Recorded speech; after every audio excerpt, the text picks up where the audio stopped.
Marc, chapitre 9. Il leur dit encore, « Je vous le dis en vérité, quelques-uns de ceux qui sont ici ne mourront point, qu'ils n'aient vu le royaume de Dieu venir avec puissance. » 6 jours après, Jésus prit avec lui Pierre, Jacques et Jean, et il les conduisit seuls à l'écart sur une haute montagne. Il fut transfiguré devant eux. Ses vêtements devinrent resplendissants, et d'une telle blancheur qu'il n'est pas de foulon sur la terre qui puisse blanchir ainsi. Élie et Moïse leur apparurent, s'entretenant avec Jésus. Pierre, prenant la parole, dit à Jésus, « Rabbi, il est bon que nous soyons ici. Dressons 3 tentes, une pour toi, une pour Moïse et une pour Élie, car il ne savait que dire, l'effroi les ayant saisis. » Une nuée vint les couvrir, et de la nuée sortit une voix, « Celui-ci est mon fils bien-aimé, écoutez-le. » Aussitôt les disciples regardèrent tout autour, et ils ne virent que Jésus, seul, avec eux. Comme ils descendaient de la montagne, Jésus leur recommanda de ne dire à personne ce qu'ils avaient vu, jusqu'à ce que le Fils de l'homme fût ressuscité des morts. Ils retinrent cette parole, se demandant entre eux ce que c'est que ressusciter des morts. Les disciples lui firent cette question, « Pourquoi les scribes disent-ils qu'il faut qu'Élie vienne premièrement ?» Il leur répondit, « Élie viendra premièrement et rétablira toutes choses. Et pourquoi est-il écrit du Fils de l'homme qu'il doit souffrir beaucoup et être méprisé? Mais je vous dis qu'Élie est venu, et qu'ils l'ont traité comme ils ont voulu, selon ce qu'il est écrit de lui. » Lorsqu'ils furent arrivés près des disciples, ils virent autour d'eux une grande foule et des scribes qui discutaient avec eux. Dès que la foule vit Jésus, elle fut surprise et accourut pour le saluer. Il leur demanda, « Sur quoi discutez-vous avec eux ?» Et un homme de la foule lui répondit, « Maître, j'ai amené auprès de toi mon fils qui est possédé d'un esprit muet. En quelque lieu qu'il le saisisse, il le jette par terre, l'enfant écume, grince des dents et devient tout raide. J'ai prié tes disciples de chasser l'esprit, et ils n'ont pas pu. » Race d'incrédules, leur dit Jésus, jusque à quand serai-je avec vous? Jusque à quand vous supporterai-je? Amenez-le-moi. On le lui amena. Et aussitôt que l'enfant vit Jésus, l'esprit l'agita avec violence. Il tomba par terre et se roulait en écumant. Jésus demanda au Père, « Combien y a-t-il de temps que cela lui arrive ?» « Depuis son enfance, répondit-il. Et souvent l'esprit l'a jeté dans le feu et dans l'eau pour le faire périr.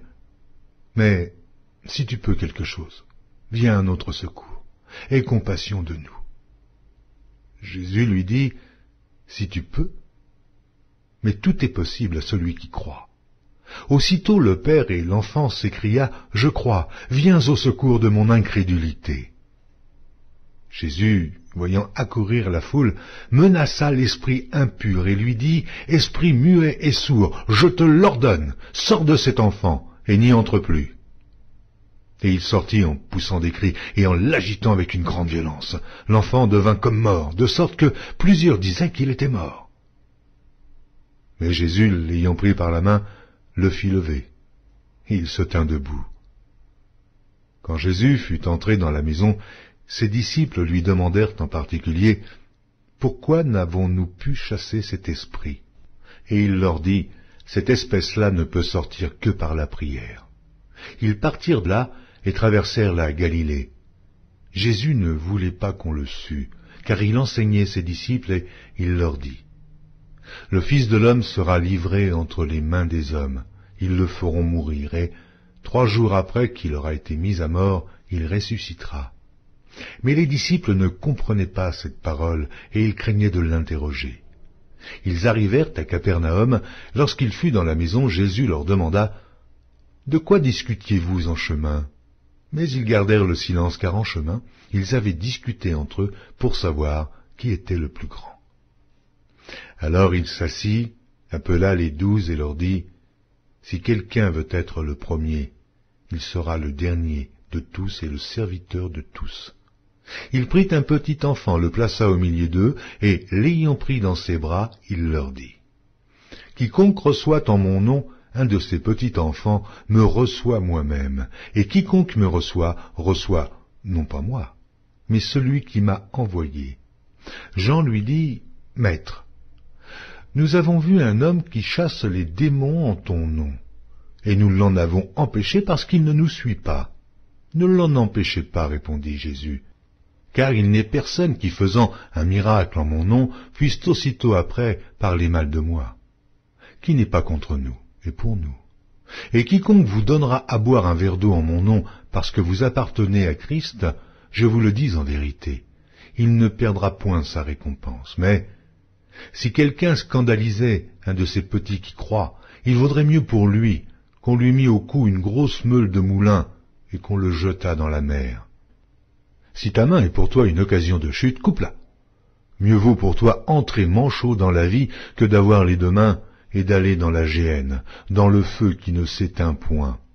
Et si ton pied est pour toi une occasion de chute, coupe-le. Mieux vaut pour toi entrer boiteux dans la vie que d'avoir les deux pieds et d'être jeté dans la géhenne, dans le feu qui ne s'éteint point. Et si ton œil est pour toi une occasion de chute, arrache-le. Mieux vaut pour toi entrer dans le royaume de Dieu n'ayant qu'un œil, que d'avoir deux yeux et d'être jeté dans la géhenne, où leur ver ne meurt point, et où le feu ne s'éteint point. Car tout homme sera salé de feu. Le sel est une bonne chose. Mais si le sel devient sans saveur, avec quoi l'assaisonnerez-vous? Ayez du sel en vous-même, et soyez en paix les uns avec les autres.